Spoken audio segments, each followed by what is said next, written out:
안녕하세요. 시민사회협력실 김진경입니다. 저는 이어서 전략형 파트너십 사업 제안서 작성 방법 관련해서 발표하도록 하겠습니다. 순서는 이제 제안서의 구성, 그리고 저희 1차 심사 대상 자료인 사업 예비 제안서의 작성 요지, 그리고 2차부터 4차 심사 자료인 사업 제안서 작성 요지, 그리고 전체적인 심사 기준 차관 사항, 그리고 공청회 때 공유 드렸던 사항이기는 한데요. 코이카 CPP에 대한 수요 조사 결과, 그리고 컨설팅 관련해서 발표하도록 하겠습니다. 네.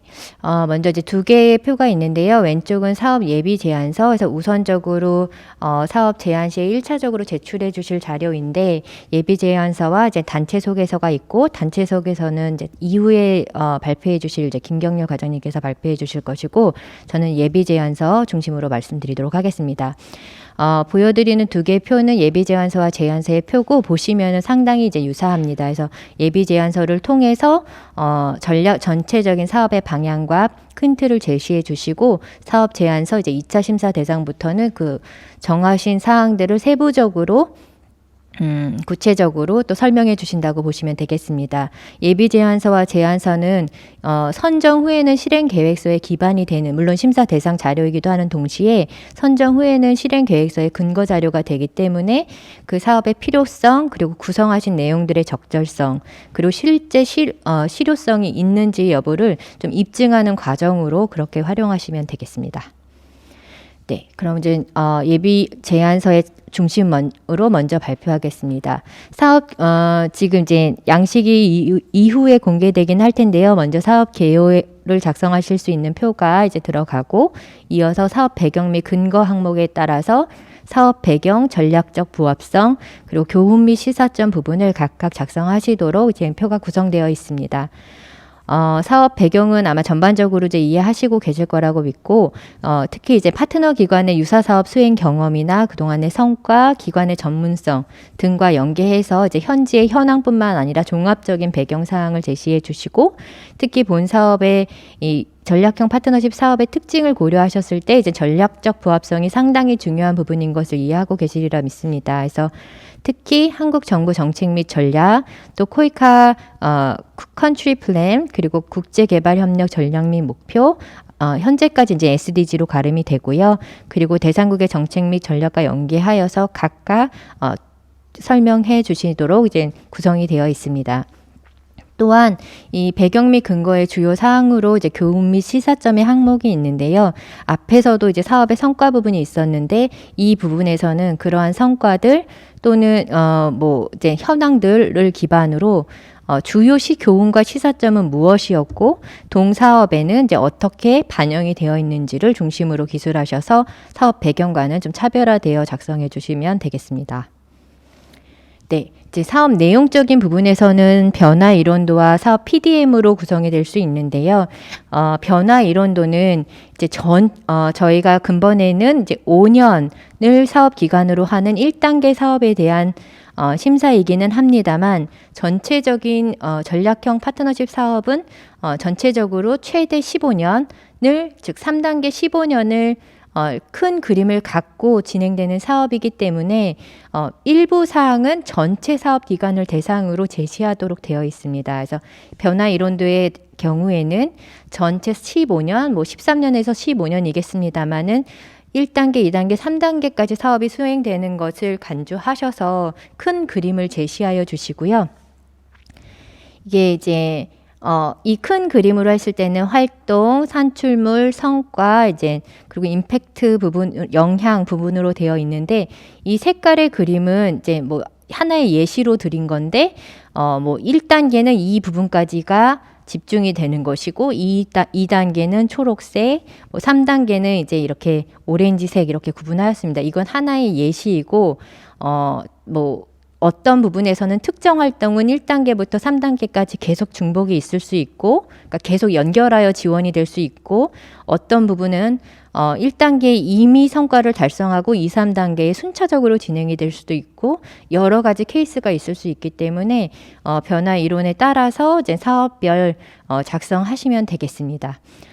중요한 포인트는 15년, 그러니까 3단계까지를 기준으로 작성하신다는 것, 그리고 단계별 1단계는 어디까지 실현하는 것이 목표이고 그 다음 단계는 무엇인지를 이제 시각적으로 제시해 주시는 것이 이제 주요하겠습니다.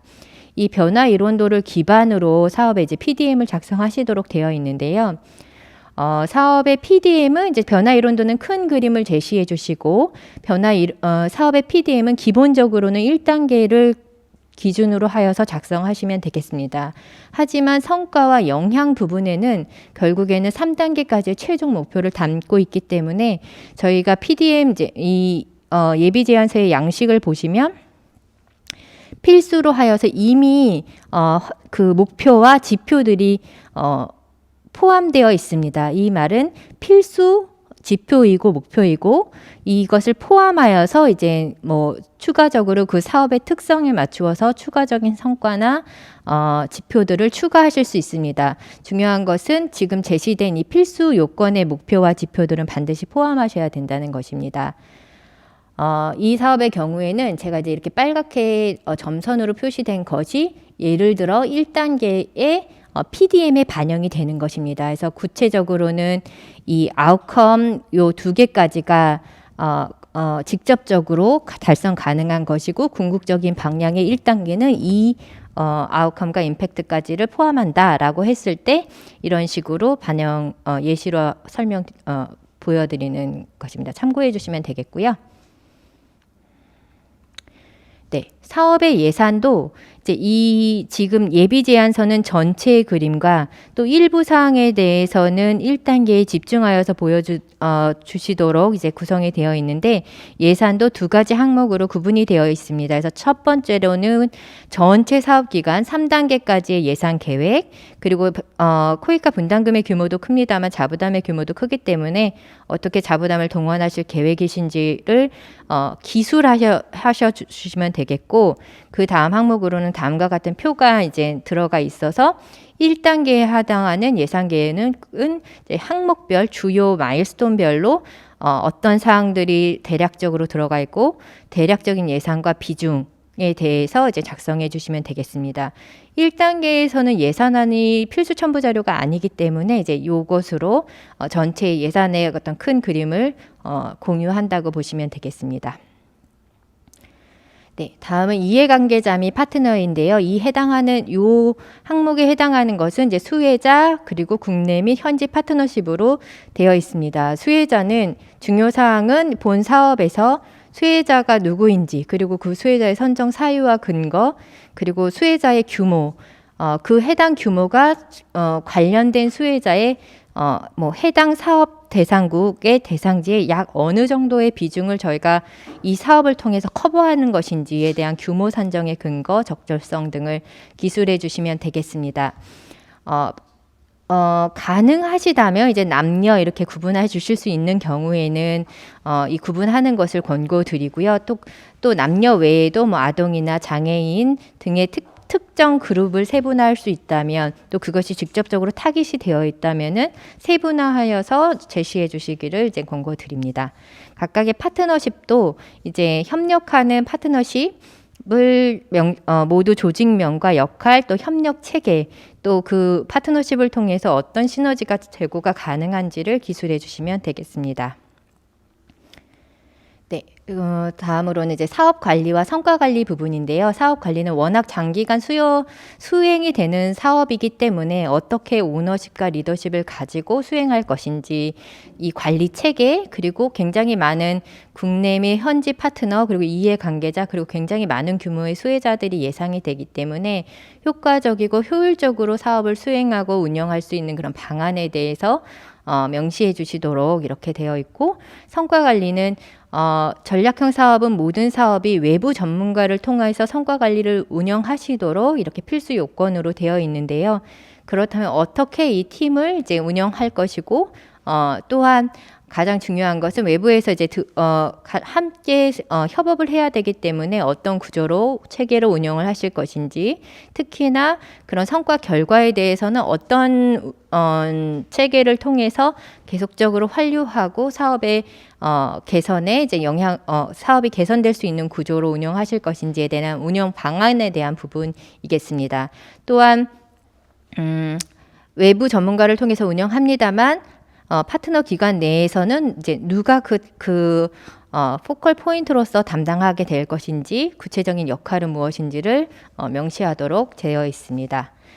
마지막으로는 이제 혁신성 및 특별 투입이라는 항목인데요. 이것은 저희 기존의 제안서에서는 이제 없었던 항목인데 기후 변화나 이제 뭐 지금의 가장 화두가 되는 부분이기도 하고 동시에 저희 전략 안에 들어가 있는 부분이기도 한데요. 기후 변화나 디지털 ODA 기여 측면에서의 어떤 혁신성 뭐 관련된 어떤 특별 투입 부분들이 있다면 이 부분을 명시해 주시면 되겠고, 뭐 안전관리 방안이나 또 기타 추가 투입되는 부분들을 요 본 사항에 모두 기술해 주시면 되겠습니다.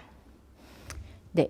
다음은 이제 사업 제안서 작성 요지를 설명드리도록 하겠습니다. 상당 부분은 이미 예비 제안서를 통해서 설명이 되는 부분이기 때문에 이제 거기에 포함되지 않는 부분만 말씀을 드리면, 문제 분석이나 목표 분석 같은 경우는 이미 잘 알고 계실 겁니다. 그래서 변화 이론과 연계하여서 설명을 해주시고, 이 문제 분석과 목표 분석은 변화 이론과 연계되어 있기 때문에 3단계까지 수행하는 것을 전제로 제시해 주시면 되겠습니다.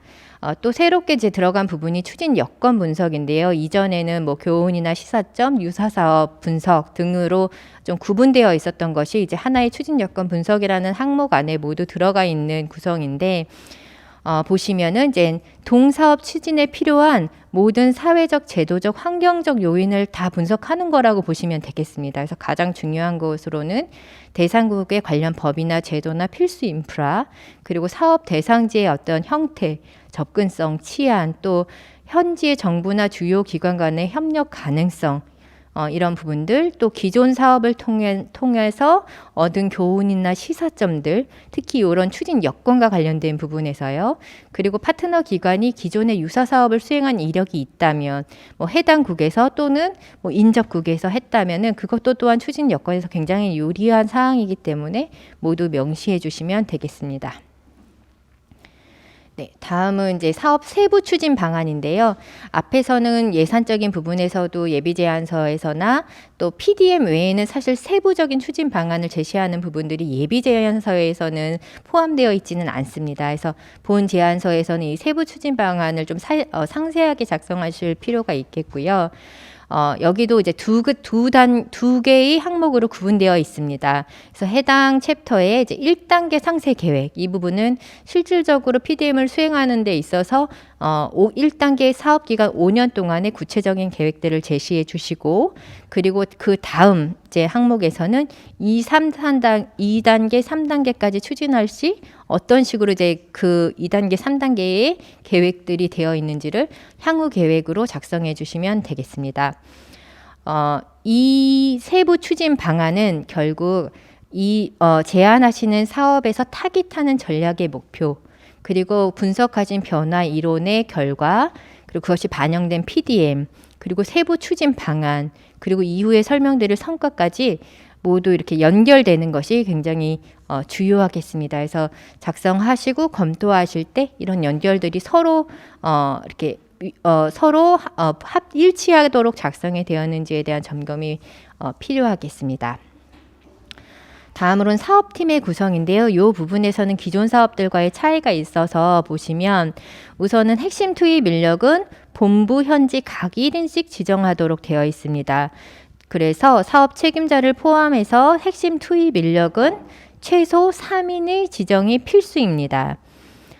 사업 책임자와 핵심 투입 인력은 면접 심사 그리고 실행 협의 때 반드시 참석해 주셔야 합니다.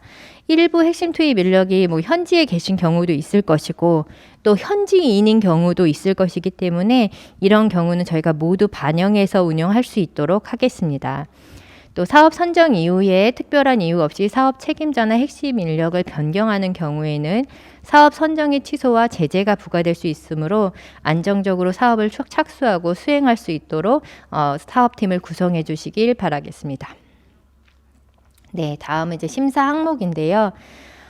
심사 항목으로는 이제 예비 제안 1차 서면 심사는 예비 제안서에 대한 심사 항목이고, 각 그 앞에서 말씀드렸던 예비 제안서의 항목과 연결되어 있습니다. 그래서 특별히 점수 비중이 높은 부분들을 더 이제 좀 더 집중해 주시면 좋을 것 같고, 네. 그리고 이제 기타 사항이 들어있는데 여기에서는 앞에서 어떤 특별 투입 부분들 그리고 혁신성인 부분들 이제 이런 부분들이 또 위의 항목에서는 반영되어 있지 않으나 또 의미 있는 그런 주요 사항들을 요 심사위원들이 요 사항에서 반영할 수 있도록 이렇게 구성이 되어 있고 한 개 기관이 저희가 2개 사업까지 제안이 가능한데요. 2개 사업을 제안하신 경우에는 가능한 이제 1차에서 가급적 선별하여서 이제 진행하고자 합니다. 네, 2차 서면 심사의 구성도 조금 더 이제 그 제안서 항목에 따라서 조금 더 구체적으로 되어 있고 특히 이제 참고해 주실 사항은 혁신성 부분이 별도로 배점이 이제 향상되어서 나와 있는 부분 그리고 사업 수행 계획의 적절성 부분에서 목표라든지 실제 추진 방법이 실효성이 있는지 또 파트너십 부분에서의 점수 배점이 높게 되어 있는 것 그리고 정량 점수로 재원 분담의 초과 분담과 청년 일자리 창출이 각각 2점과 4점으로 배점되어 있는 것 네, 보시면 되겠습니다. 네, 3차 또 4차까지 이루어지기 때문에 이제 이어서 3차 심사 항목을 보시면은 앞에 2차와 유사하고 다만 이제 혁신성 부분이 좀 더 올라오고 또 사업 수행 계획의 적절성 부분, 이행 가능성, 또 투입 인력의 역량 부분이 이제 면접 심사이기 때문에 그런 해당 사항들이 좀 더 반영되어 있는 심사표를 보실 수 있습니다. 4차 심사의 경우에는 3차 심사 이제 1차, 2차, 3차까지는 기존의 심사 결과가 다음 단계의 대상이 되는 이제 기준이 되는 것으로만 이제 반영이 되겠습니다만 4차 면접 심사에서는 3차 심사의 결과가 20% 환산하여 배점이 들어가도록 구성이 되어 있습니다. 또한 나머지는 이제 사업 이행 가능성, 특히 3차 심사를 통해서 3차 심사는 이제 발표를 하시고 또 심사위원과의 와의 계속 질의응답이 있을 텐데 이때 제시되었던 과제나 문제에 대해서 어떻게 이제 그 사업 제안서에 반영이 되었는지 어떤 식으로 해결 가능한지에 대한 부분들이 4차 때는 별도 요 사항을 중심으로 발표하시도록 이제 이 심사를 운영하도록 되어 있고 이 사항이 이제 항목으로 이렇게 배점이 구성되어 있습니다. 또한 협업과 소통에 있어서 파트너십 부분이 또 많이 반영되어 있는 거에서 전체적으로 1차부터 4차까지 보신다면은 전략적인 부합성 그리고 어떤 혁신성 그리고 파트너십 부분들이 많이 전체적인 항목에서 특히 좀 더 강조되어 있는 것을 보실 수 있겠습니다. 네. 다음은 이제 코이카 CP 수요조사 결과인데요. 동상은 저희가 작년 12월에 있었던 공청회에서도 발표한 것과 동일한 사항입니다. 우선은 저희가 이 수요조사 결과에서의 변화는 없었지만 그 공청회 이후로 또 저희 코이카 사무소를 대상으로 이제 이 신규 전략형 파트너십 사업에 대해서 안내드리고 또 저희가 어떤 관련돼서 많은 질의 주셨던 사항들을 공유드리고 했기 때문에 사무소에서도 이제 또 다른 공유해 주시진 않았습니다만 여러 이제 수요들이 있었는데요. 우선은 가나, 네팔, 라오스, 몽골, 베트남, 우즈베키스탄, 케냐, 또 키르기즈스탄, 페루 이렇게 9개 국가에서 우선적으로는 수요를 제출해 주셨었고 또 각 국가별 국별 그 코이카 CP 자료를 보시면 꼭 지금 명시된 것 외에도 굉장히 보통은 한 4개 정도의 핵심 프로그램 그 CPP라는 것이 제시되어 있습니다. 그 가운데 사무소는 이 지금 제시된 CPP를 민관 협력 사업을 통해서 운영한다면 시너지가 있겠다라고 사무소의 입장에서 보신 이제 수요를 제출해 주셨고 이것을 저희가 이제 공개 드리는 것이고 아래 보시는 것처럼 9개 국가 외에도 저희가 그 대상국이라면 즉 중점협력국이나 코이카 CP가 수립된 국가라면 사업 제안이 가능하시고요.